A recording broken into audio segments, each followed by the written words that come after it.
네, 오늘 예배가 마친 다음에 우리 산부상고대 칸탄타가 있습니다. 그래서 제가 설교를 주어진 시간 약 7분 정도 되겠습니다. 너무 좋아하지 마시고요. 네, 부활에 대해서 말씀 잘 하시지만 다시 한번 전합니다. 예수님께서 죽음의 세력을 꺾으시고 부활하셔서 우리들에게 부활의 첫 소망이 되셨습니다. 여러분, 부활의 축복과 은혜가 여러분과 여러분 가정에 넘치기를 예수님의 이름으로 축원드리겠습니다. 우리 옆에 분하고 좀 인사 좀 하시죠. 예수님 부활하셨습니다. 네, 예수님 부활하셨습니다. 그러면 부활의 의미, 특별히 부활을 통해서 두 가지만 말씀드리는데요.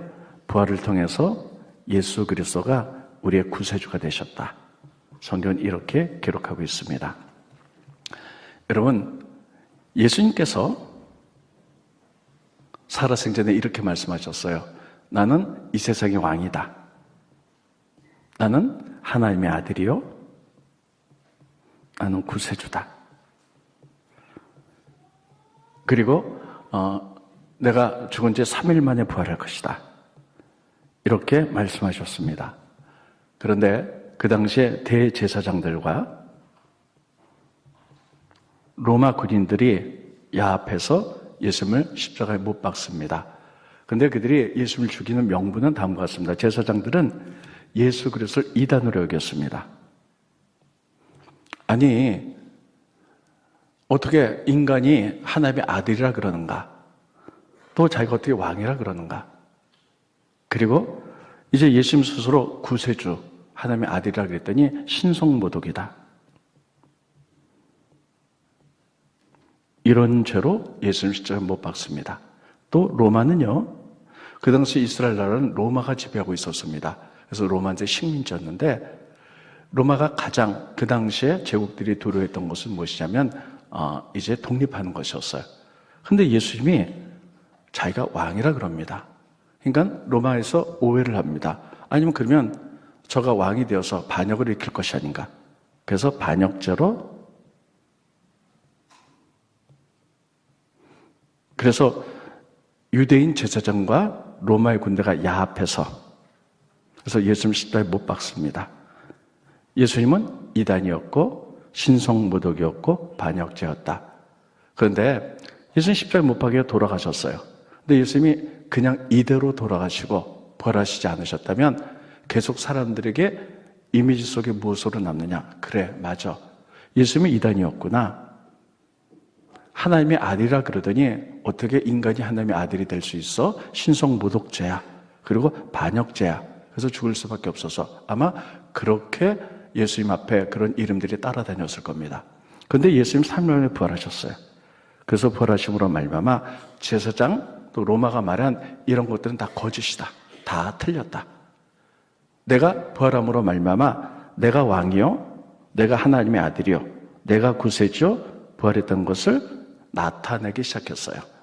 그래서 초대교회 교인들 그리고 12제자들은요 이렇게 말을 합니다. 사도행전도 보면 예수님께서 십자가에 돌아가시고 부활하심으로 말미암아 우리의 구세주가 되셨다. 이렇게 말하십니다. 스크린 보십니다. 사도행전 2장에 보면 이렇게 쓰고 있습니다. 그런즉 이스라엘 온 집안은 확실히 알지니 너희가 십자가에 못 박은 이 예수를, 그리고 앞에 보면 부활의 얘기가 나옵니다. 예수를 하나님이 부활시키사 주와 그리스도가 되게 하셨느니라 하니라. 아멘. 따르겠습니다. 이 예수를 하나님이 주와 그리스도가 되게 하셨느니라. 네, 예수님께서 부활하심으로 말미암아 이제 세상의 모든 사람들의 뒤를 뒤집어 씌웠던 이런 것들이 다 거짓말이야. 그리고 당신이 주장했던 당시 하나님의 아들이고 구세주라는 사실을 드러내셨어요. 그래서 예수님이 부활하심으로 말미암아 우리들에게 바로 구세주가 되셨다. 이렇게 성경은 기록하고 있습니다. 여러분, 예수님은 이래서 우리의 구세주가 되신 줄 믿으시기 바랍니다. 자, 그러면 그 다음부터요, 예수님의 제자들과 그들이 모여서 초대교회를 형성했는데 그때부터 예배 드리는 날이 바뀌게 됩니다. 그 전에 유대인들은요, 예배를 안식일 날 드렸어요. 안식일은 토요일입니다. 그런데 예수님이 돌아가신 지 3일 만에 부활하셨잖아요. 금요일 날 돌아가시고 일요일. 그래서 주일이 예수님 부활한 날을 기념하기 시작했어요. 부활 기념. 그래서 그때부터 예수님의 제자들과 초대교인들은요, 안식일 날 예배 드리지 말고 우리는 새로운 공동체, 예수님의 부활을 믿는 공동체이기 때문에 예수님의 부활을 기념하는 날, 그래서 우리가 주일날 예배 드리자 해서 그때부터 지금까지 앞으로도 주일날 예배 드리는 줄 믿으시기 바랍니다. 그래서 우리가 주일날 예배 드리는 것은 바로 예수님의 부활을 기념하기 위해서입니다. 그러면 두 번째, 예수님이 2000년 전에 돌아가셨어요. 그리고 부활하시고 승천하셨어요. 예수님이 십자가 지셔서 우리 죄를 용서하시고 우리를 구원하셨어요. 그리고 부활하셨어요. 그래서 우리들에게 부활의 소망을 주셨고, 그리고 승천하셔서 우리가 이 땅에서 죽지만 천국 가도록 길을 여셨습니다. 그러면 많은 사람들이 이렇게 얘기해요. 2000년 전에 예수님이 그렇게 하셨어. 근데 2000년 전에 예수님의 사건과 지금 현대를 살아간 나와 도대체 무슨 상관이야? 이렇게 말한 분들이 있다는 것이에요.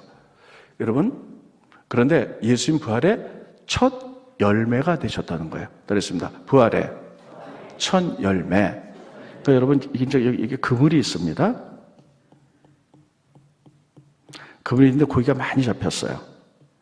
근데 빠져나갈래도 그물이 아주 촘촘하면 나갈 수가 없죠. 그런데 그물에 구멍이 뚫렸어요. 그러면 한 마리가 나가면요, 다음 물고기들도 다 따라서 나갑니다. 마찬가지로 예수님이 부활하셨기 때문에, 그리고 우리가 예수님을 믿는 것은 성령이 우리 가운데 역사하기 때문입니다. 그래서 예수님이 우리의 생명 되시기 때문에, 예수님의 부활의 첫 열매가 되셨기 때문에 그분으로 인하여 우리도 부활하게 될 줄로 믿는 것입니다. 그래서 기독교에서 가장 중요한 교리는 뭐냐면, 예수님 십자가에 달려 들어가서 우리 죄를 용서하고 구원받았어요. 그리고 부활하셔서 우리도 부활할 것을 믿습니다. 천국 가셔서 우리가 이 땅의 삶이 다가 아니라 이 땅의 목숨이 끝나면 천국 가서 영원히 다시 살아가게 된다는 사실이에요.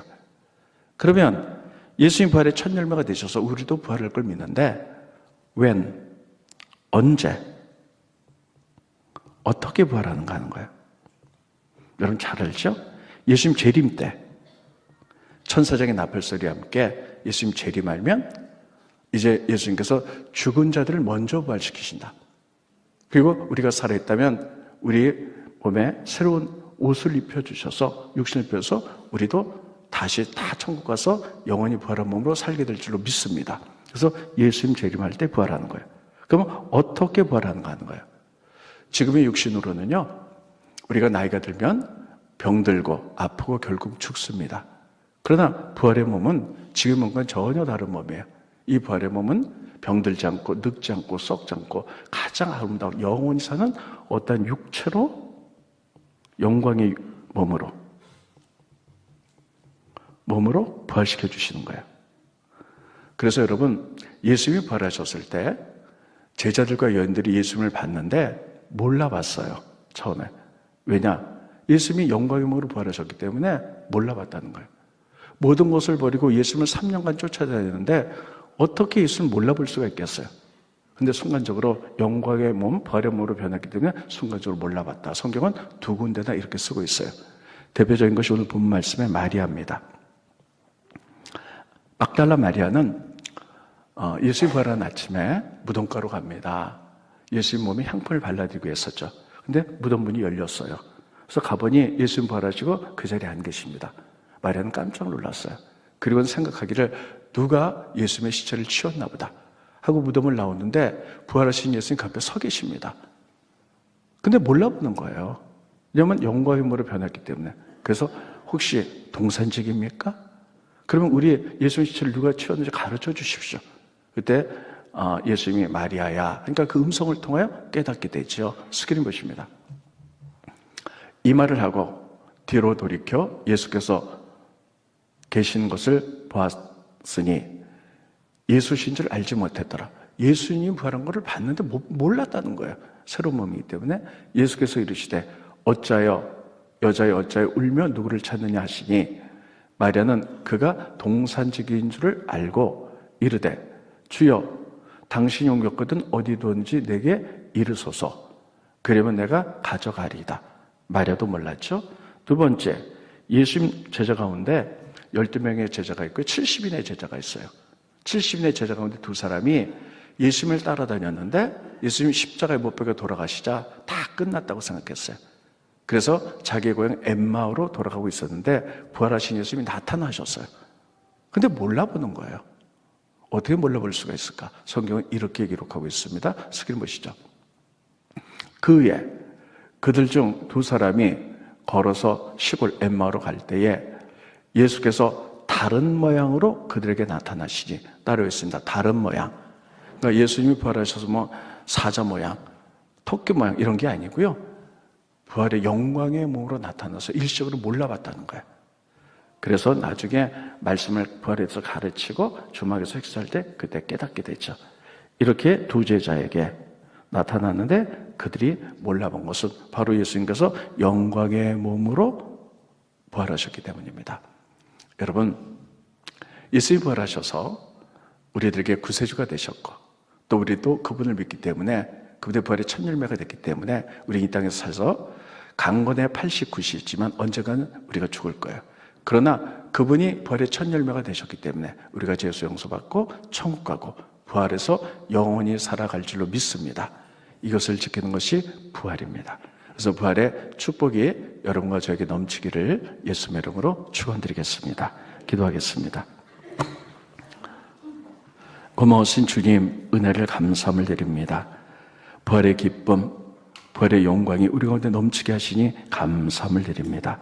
특별히 예수님 부활하셔서 우리의 구세주가 되셨으므로 우리들이 특별히 예수님의 부활을 기뻐하며 또 전할 수 있는 저들 되어갈 수 있도록 인도하여 주시옵소서. 예수님의 이름으로 간절히 기도하옵나이다. 아멘.